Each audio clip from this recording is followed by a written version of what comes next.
क्या दुनिया एक और विनाशकारी महायुद्ध की ओर बढ़ रही है। पश्चिम एशिया से इस वक्त जो तस्वीरें और खबरें आ रही हैं वो बेहद डराने वाली है। जहां कुछ दिनों पहले तक दोनों देशों के बीच समझौते की टेबल सजने की बात हो रही थी, आज वहां सिर्फ और सिर्फ बारूदी धमाकों की गूंज है। नमस्कार, मैं जागृति खंतवाल और आप देख रहे हैं न्यूज 18 का डिजिटल प्लेटफॉर्म। होर्मुज की खाड़ी से लेकर कुवैत की सीमाओं तक इस वक्त आसमान में बारूद का काला धुआं छाया हुआ है और ईरान अमेरिका के बीच सैन्य तनाव अब उस खतरनाक मोड़ पर पहुंच चुका है जहां से वापसी का कोई रास्ता नजर नहीं आ रहा। ताजा सैन्य घटनाक्रम के मुताबिक अमेरिका ने ईरान के कई रणनीतिक ठिकानों पर ताबड़तोड़ हमले किए हैं, जिसके तहत किश द्वीप, जाम द्वीप, केशम द्वीप, बुशहर और बंदर अब्बास जैसे संवेदनशील इलाकों में कई जोरदार धमाके सुने गए हैं। विशेष रूप से बंदर अब्बास शहर के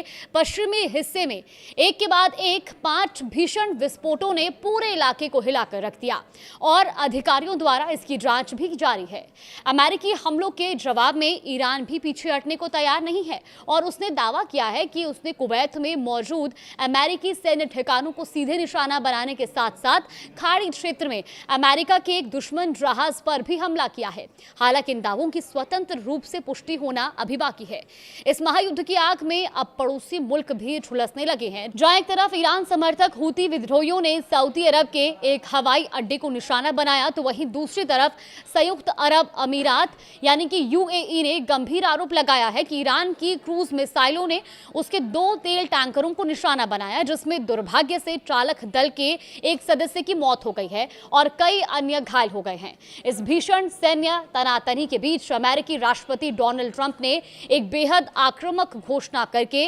वैश्विक बाजार में खलबली मचा दी है, जिसके तहत अमेरिकी जल्द ही ईरान के सभी बंदरगाहों की समुद्री नाकेबंदी को फिर से लागू करेगा और होर्मुज स्ट्रेट की सुरक्षा की पूरी जिम्मेदारी संभालते हुए इस रणनीतिक मार्ग से गुजरने वाले सभी जहाजों से 20% सुरक्षा शुल्क वसूलेगा। होर्मुज स्ट्रेट दुनिया का वो सबसे व्यस्त समुद्री मार्ग है जहां से वैश्विक तेल और गैस आपूर्ति का एक बहुत बड़ा हिस्सा गुजरता है। इसीलिए इस मार्ग पर किसी भी तरह की नाकेबंदी सीधे तौर पर वैश्विक अर्थव्यवस्था को मंदी की ओर धकेल सकती है। कूटनीतिक मोर्चे पर भी तनाव चरम पर है, क्योंकि ब्रिटेन ने ईरान की इस्लामिक रेवोल्यूशनरी गार्ड कॉर्प्स यानी कि IRGC को सुरक्षा के लिए खतरा बताते हुए उस पर नए नियमों के तहत पूरी तरह से प्रतिबंध लगा दिया है, ताकि विदेशी ताकतों को देश में जासूसी या तोड़फोड़ जैसी हरकतों के लिए प्रॉक्सी का इस्तेमाल करने से रोका जा सके। ईरान ने ब्रिटेन के इस कदम को पूरी तरह गैर जिम्मेदाराना,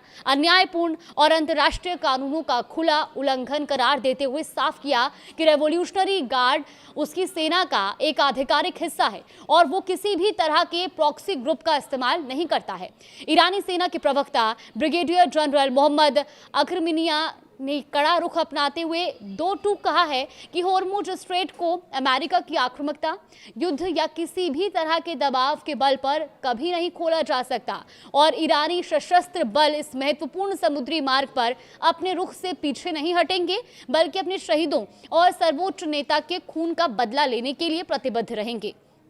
इस युद्ध जैसी विभीषिका के बीच मानवीय राहत की भी एक छोटी सी खबर सामने आई है, जिसके तहत तकनीकी खराबी और नेविगेशन सिस्टम फेल होने के कारण यूएई की समुद्री सीमा में भटके ईरान के सिस्तान, बलूचिस्तान और